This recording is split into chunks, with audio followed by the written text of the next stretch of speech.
Hello everyone, আসসালামু আলাইকুম। Chemistry short suggestion ক্লাসে আপনাদের স্বাগতম। সো আমি যে কোশ্চেনগুলো লিখছি এগুলো কয়েকটা বোর্ড অ্যানালাইসিস করে বের করা।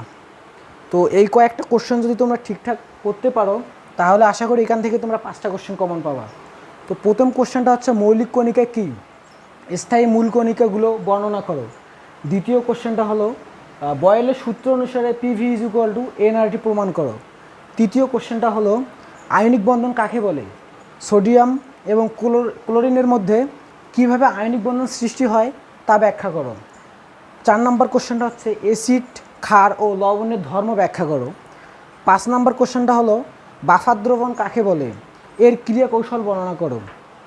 6 নম্বর কোশ্চেনটা হলো রাসায়নিক সমীকরণ কাকে বলে, রাসায়নিক সমীকরণের তাৎপর্য উদাহরণ বর্ণনা করো। হাইড্রোজেন, ক্লোরিন এবং 2HCl দেখতে পাচ্ছ একটা সমীকরণ দেওয়াই আছে, তো এই সমীকরণের তাৎপর্য বর্ণনা করব। তো তারপরে কোশ্চেন হচ্ছে জারণ ও বিজারণের যুগপৎ ঘটে উদাহরণসহ বর্ণনা করো। তো পরবর্তী কোশ্চেনটা হচ্ছে পারমুটেড পদ্ধতিতে পানির ক্ষরতা দূরীকরণ পদ্ধতি বর্ণনা করো। তারপরেরটা হচ্ছে খড় পানি ব্যবহারের সুবিধা অসুবিধা লেখো। হাইড্রোকার্বন কাকে বলে ও এর শ্রেণী বিভাগ লেখো। কাকু কাকু ভিডিওটা পোস্ট করো, স্টপ করো।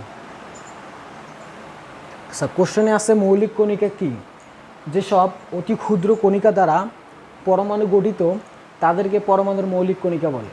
আচ্ছা, মৌলিক কণিকা 3 প্রকার। একটা হচ্ছে স্থায়ী কণিকা,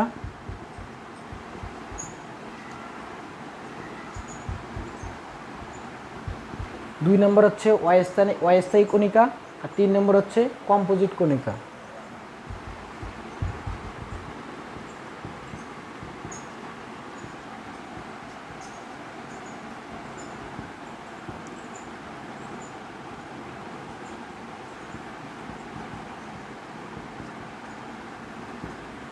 সো স্থায়ী মূল কণিকা আবার 3 প্রকার: ইলেকট্রন, প্রোটন, নিউট্রন। এবার ধাপে ধাপে তোমাদেরকে ইলেকট্রন, প্রোটন এবং নিউট্রনের বর্ণনা দিতে হবে। আচ্ছা, ইলেকট্রনকে ই দ্বারা প্রকাশ করা হয়। ইলেকট্রনের চার্জ নেগেটিভ, আর ইলেকট্রন নিউক্লিয়াসকে কেন্দ্র করে ঘুরে। প্রোটনকে পি দ্বারা প্রকাশ করা হয়। প্রোটনের চার্জ হচ্ছে পজিটিভ বা ধনাত্মক, আর প্রোটন হচ্ছে নিউক্লিয়াসের কেন্দ্রে অবস্থান করে। এরপরে আসবো নিউট্রনকে এন দ্বারা প্রকাশ করা হয়। নিউট্রনের চার্জ হচ্ছে নিরপেক্ষ, ধনাত্মকও না আবার ঋণাত্মকও না। আবার নিউট্রন এর অবস্থান নিউক্লিয়াসের কাছাকাছি বা কেন্দ্রে। তো তোমরা যদি এভাবে পুরো লিখতে পারো তাহলে তোমাকে এখানে 8-এর মধ্যে 8 দিয়ে দেবে।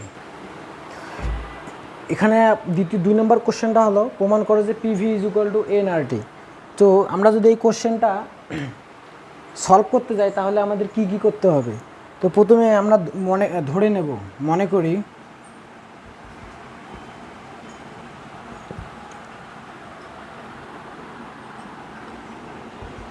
এন মোল পরিমাণ গ্যাসের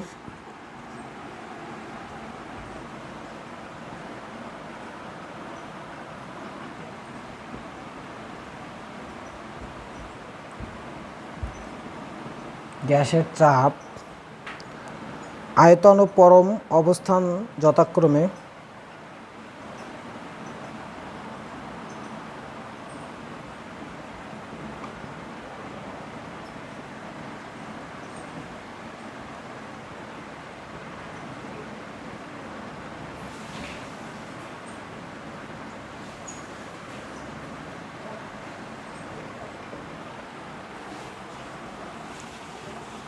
পি, ভি ও টি। তো 1 নাম্বার আমরা যে এটা তো বয়েলের সূত্র দ্বারা প্রমাণ করতে হবে। তো আমরা লিখতে পারি বয়েলের সূত্র অনুসারে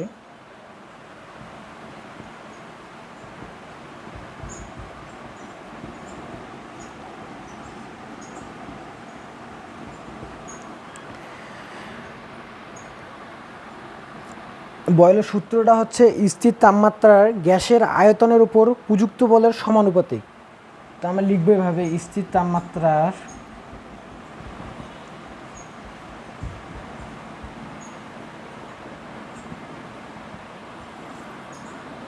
গ্যাসের আয়তনের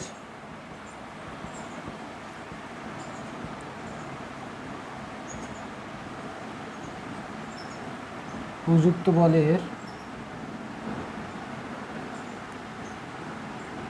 সমানুপাতিক, অর্থাৎ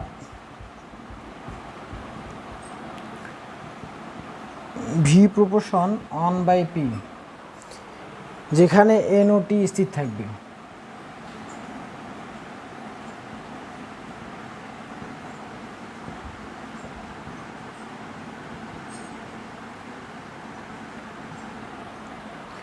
এরপরে স্থির চাপের গ্যাসের আয়তন এর পরম তাপমাত্রার সমানুপাতিক।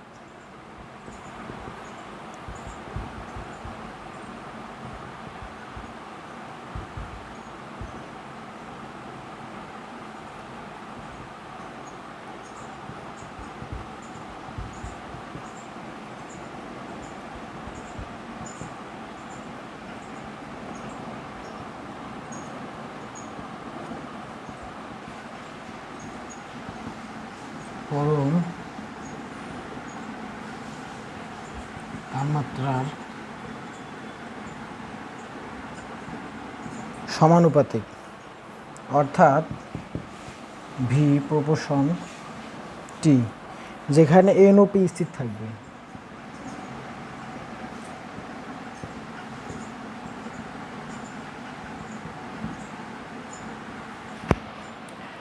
তো 3 নম্বরে যেটা লিখতে হবে বয়লের সূত্র, স্থির তাপমাত্রা ও চাপে সমান আয়তনের সকল গ্যাসে সমান সংখ্যক অণু থাকে।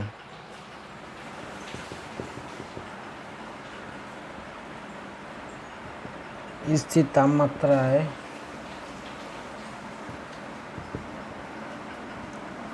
ও চাপে সমান আয়তনে সমান সংখ্যক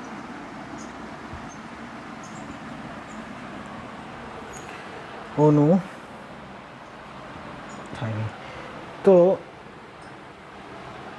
অর্থাৎ সুতরাং ভি প্রপোর্শন এন, যেখানে টি ও পি স্থির থাকবে।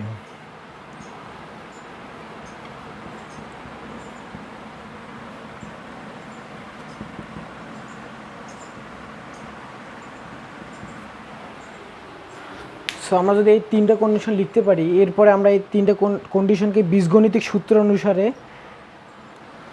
লিখব। সো আমার এখানে জায়গা নেই, আমি একটু জায়গা করে নেব, এটা লিখি মুছে ফেলি।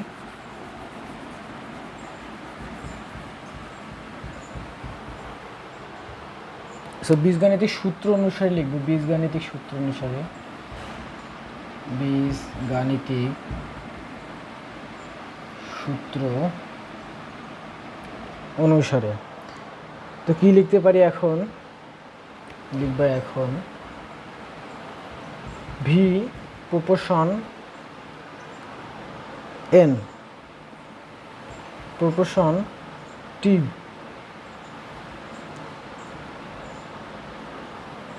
Into 1/p,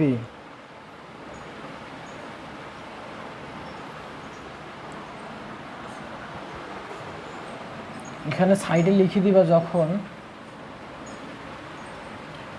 N T P পরিবর্তনশীল।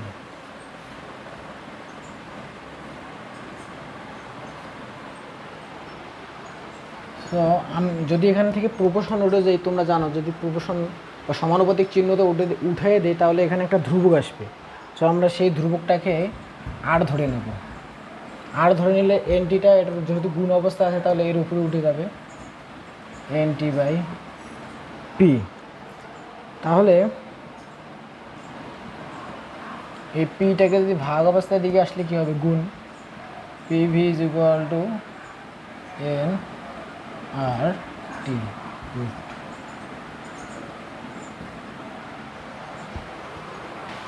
আয়নিক বন্ধন কাকে বলে? সোডিয়াম ও ক্লোরিনের মধ্যে কীভাবে আয়নিক বন্ধন সৃষ্টি হয় তার বর্ণনা। তো এখানে আমি আয়নিক বন্ধনের সংজ্ঞাটা লিখে দিছি। সংজ্ঞাটা হলো রাসায়নিক বিক্রিয়ায় অণু গঠন করলে এক পরমাণুর বহিঃস্তর থেকে অপর পরমাণুর বহিঃস্তরের এক বা একাধিক ইলেকট্রন স্থানান্তরিত হয়ে যথাক্রমে ধনাত্মক ও ঋণাত্মক আয়ন সৃষ্টির মাধ্যমে অপর পরমাণুর মধ্যে সৃষ্ট স্থির বৈদ্যুতিক আকর্ষণ শক্তির দ্বারা যে বন্ধন গঠিত হয় তাকে আয়নিক বন্ধন বলে। তো এখন আমাদের আয়নিক সোডিয়াম ও ক্লোরিনের মধ্যে কীভাবে আয়নিক বন্ধন সৃষ্টি হয় তার বর্ণনা দিতে গেলে সোডিয়াম ও ক্লোরিনের ইলেকট্রন বিন্যাস করতে হবে। তো আমরা সোডিয়াম ও ক্লোরিনের ইলেকট্রন বিন্যাস করবো। সোডিয়ামের পারমাণবিক সংখ্যা হচ্ছে 11। সো এটা ইলেকট্রন বিন্যাস হবে 1s square, 2s square, 2p6, 3s1। আর ক্লোরিনের পারমাণবিক সংখ্যা হচ্ছে 17।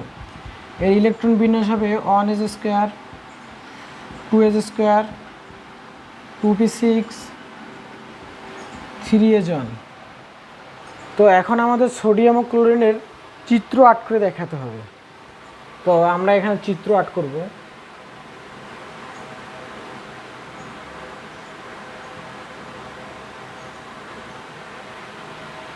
সো আমাদের সোডিয়ামের 11টা, তো 11টা দিতে হবে ইলেকট্রন। 2। তো আমরা কি জানি একটা কক্ষপথে কতটা করে ইলেকট্রন থাকে? প্রথম কক্ষপথে 2টা, তারপরে 8টা, তারপরে 16টা, তারপরে 32টা। তো আমরা দেই 2, 4, 6, 8, 8, 10। এখন আমাদের আরও একটা লাগবে, তো একটা কক্ষপথ দেই।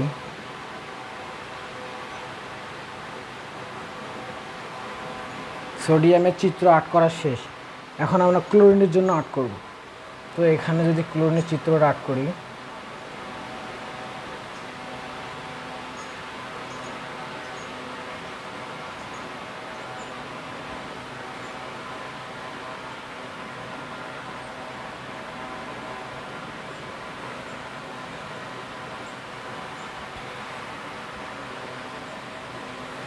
সো এখানে যদি দেই 1, 2, 3, 4, 5, 6, 7, 8, 9, 10, 11, 12, 13, 14, 15, 16, 17। সো দেখো আমাদের পরের যে কক্ষপথটা এটা লাগবে না।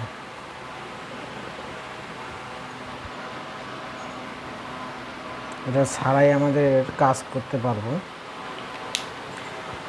তো দেখো পৃথিবীতে কেউ কিন্তু একা থাকতে চায় না, সবাই জোড়ায় জোড়ায় থাকতে চায়। তো সেই অনুসারে সোডিয়াম ও ক্লোরিন এরাও জোড়াবদ্ধভাবে থাকতে চায়।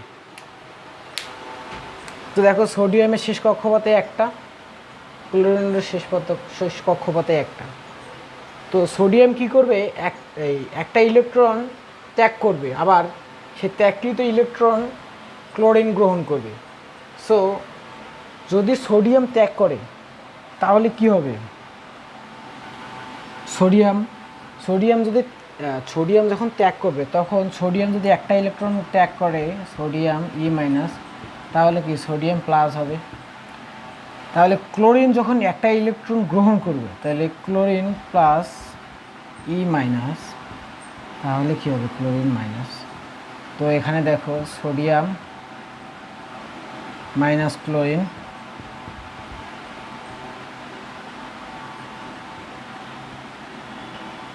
Sodium plus chlorine minus.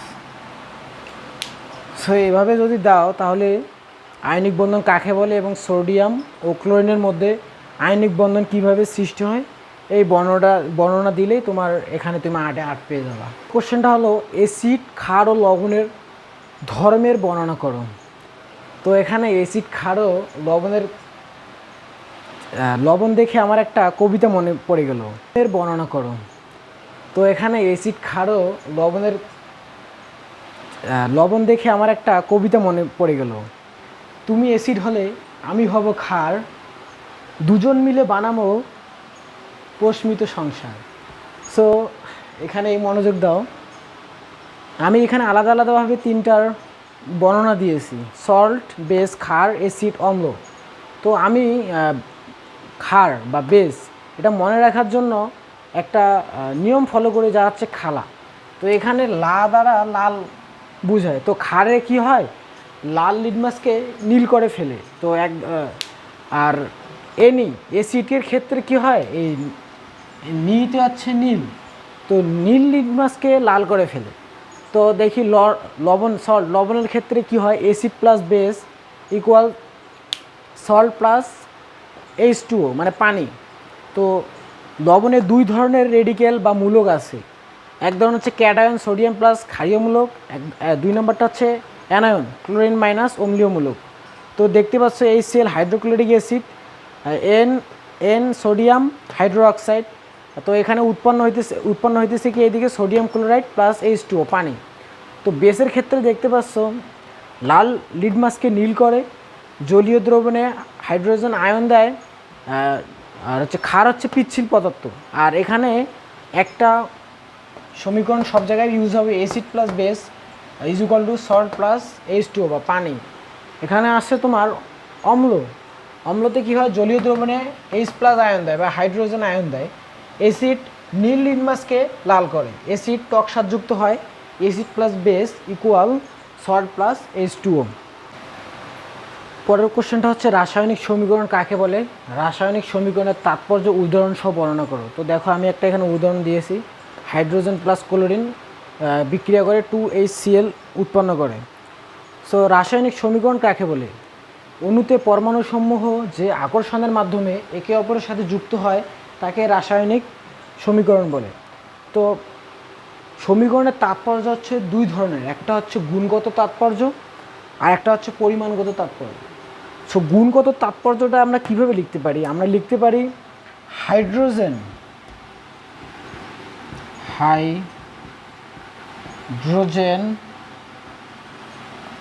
ক্লোরিনের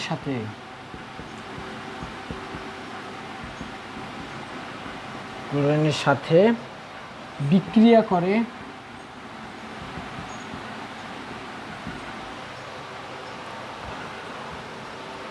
hydrogen chloride উৎপন্ন করে, হাইড্রোজেন ক্লোরাইড উৎপন্ন। আর একটা বলছিলাম ভাইয়া পরিমাণগত তাৎপর্য, পরিমাণগত তাৎপর্য বের করতে হলে তোমাকে বেশ কয়েকটা জিনিস জানতে হবে।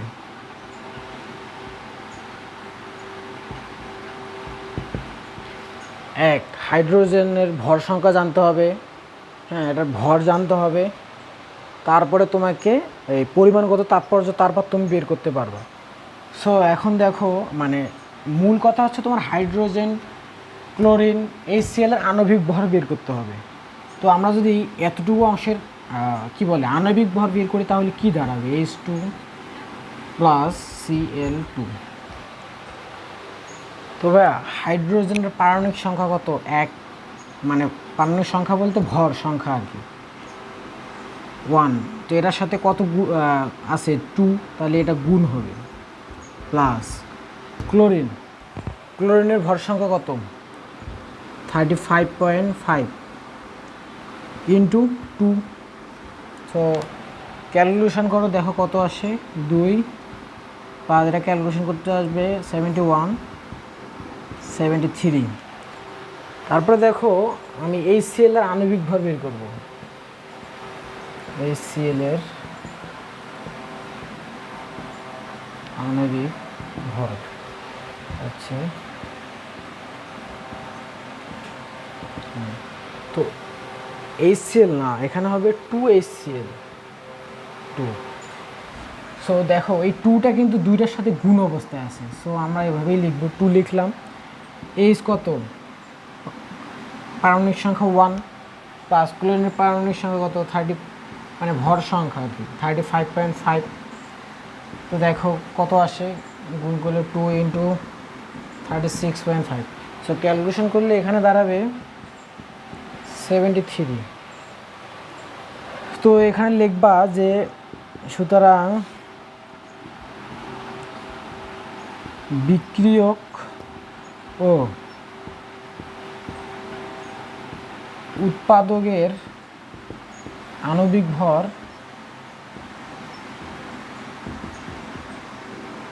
সমান। সো দেখো তুমি যদি এতটুকু ঠিকঠাক লিখতে পারো তাহলে কিন্তু তুমি এখানে 8-এ 8 পেয়ে যাবা।